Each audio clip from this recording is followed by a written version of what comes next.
That's where I left you in part 1, Playa Estaquilla. We found our way back, and we this time found a better road to a return to Puerto Varas. It took us a little bit less time than on the way to Estaquilla Beach. And as I told you, it's the 31st of December. So we're getting back to Puerto Varas, getting changed, and go to the party. At least we thought so.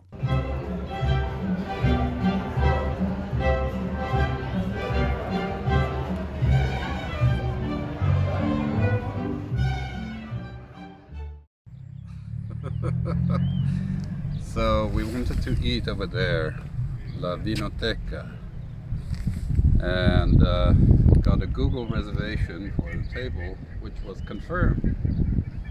But now we find out that Vinoteca is closed on the 31st. How wonderful! Thank you, Google. To be fair, Google can only be as good as the information as they've been given to them. We found a place, and what is it called? Club Alemán, the German club. Here we go. Happy New Year 2023. Yes. Yes, JL, we got it. Yes. It's okay. It's okay. However, even though that was an impromptu visit at the Club Alemán, the food was pretty good, and we enjoyed our time. Happy New Year 2023. But let's forget the New Year's celebration and let's get on to the next stage of our travel. Up at 4 o'clock, taking a cab to the airport, to Puerto Montt. The flight to Puntarenas took roughly 2 hours and was uneventful.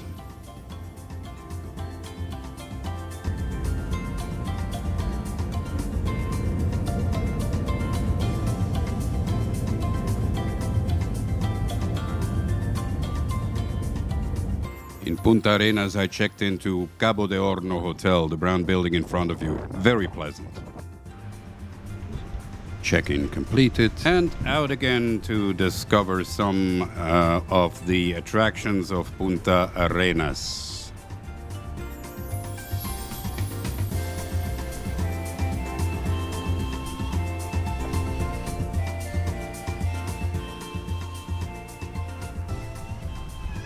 Puntarenas, or as formerly called Punta Areñosa, which means sandy point, is the regional capital of the Magallanes y Antártica region in Chile and Patagonia, one of the most southern cities of the world.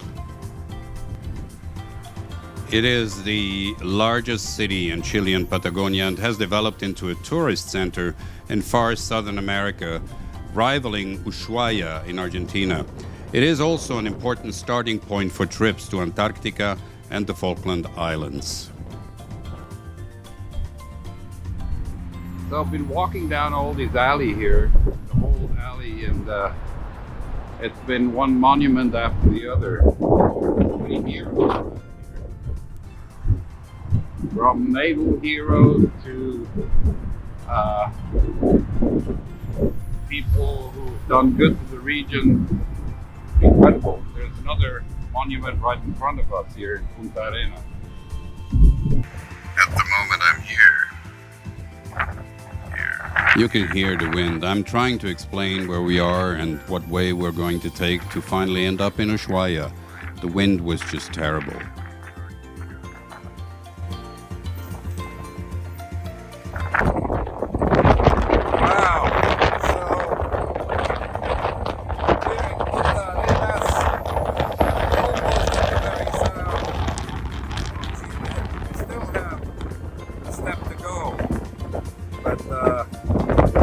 Antarctica is showing its roughness already.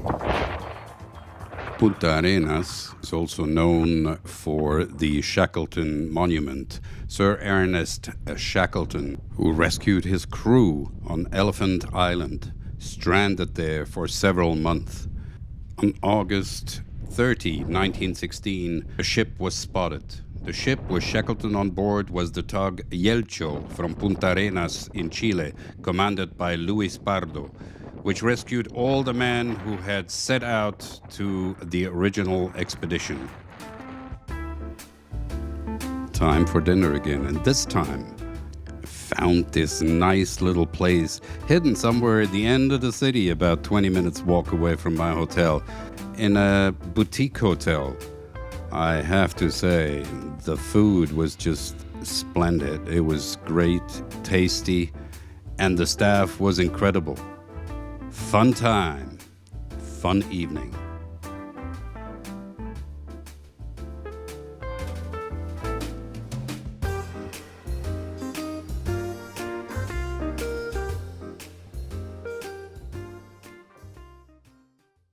Next day, time to hit the road again, this time up to Puerto Natales.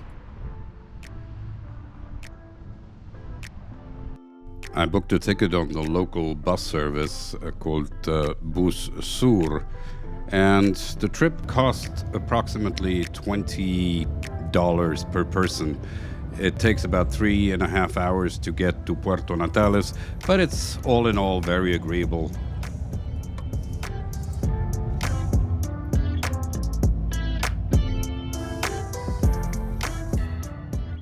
Of course, as it is, sometimes you are meeting the unexpected. But hey, that's life.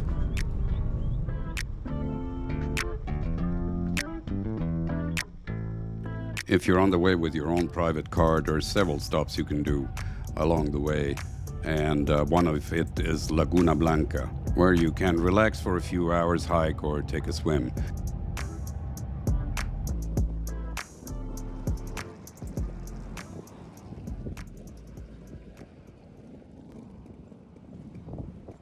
In Puerto Natales, I checked into the Casa Patagonia.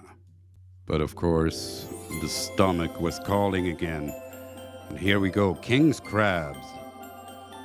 Wonderful, good shellfish pasta. And I was not quite sure if I wanted to show this, but hey, what about it? Anyway, Restaurant Santoya in Puerto Natales is the best restaurant. And by the way, don't forget, you have to book. Otherwise, you'll be standing there for hours waiting to get a table. We were lucky, and we were there at 6 p.m.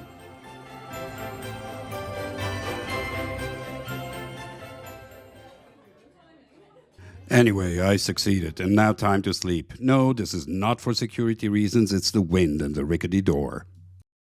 And now off to Torres del Paine National Park.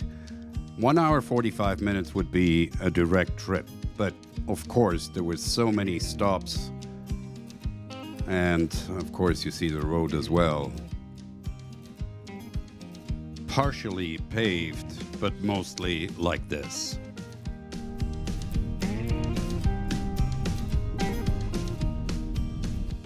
Torres del Paine National Park encompasses mountains, glaciers, lakes, and rivers in southern Chile and Patagonia.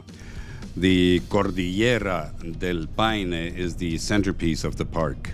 It lies in the transition area between the Magellanic subpolar forest and the Patagonian steppes.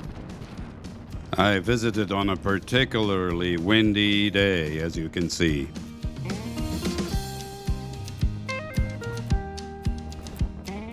While filming the landscape, obviously, I had not noted the wannabe Icarus behind me.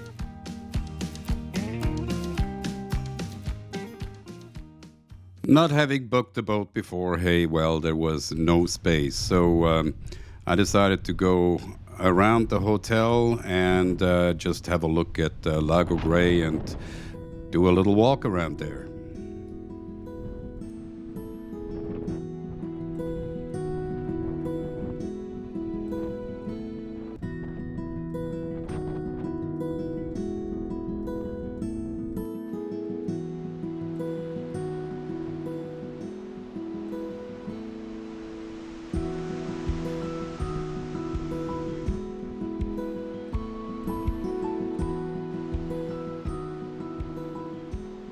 Walking through these bushes, trying to make my way through the lake, I was overwhelmed by the flora and fauna that opened up in front of me. It's a sudden feeling of unity with the nature that surrounds you.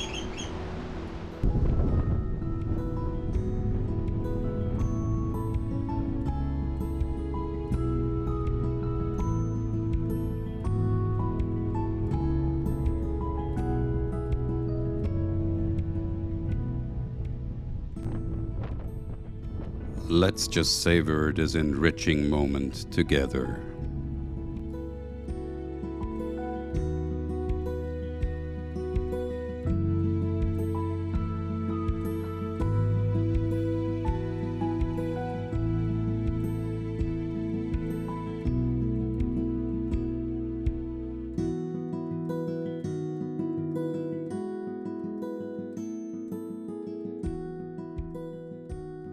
Back in Puerto Natales, on this rainy evening, I'm immersed in the civilization again. But I'm already thinking of the next day, day number 2 at Torres del Paine National Park, where we'll see other wonderful things. Come back, come and join me in the second day at the National Park. Part 3 is following soon.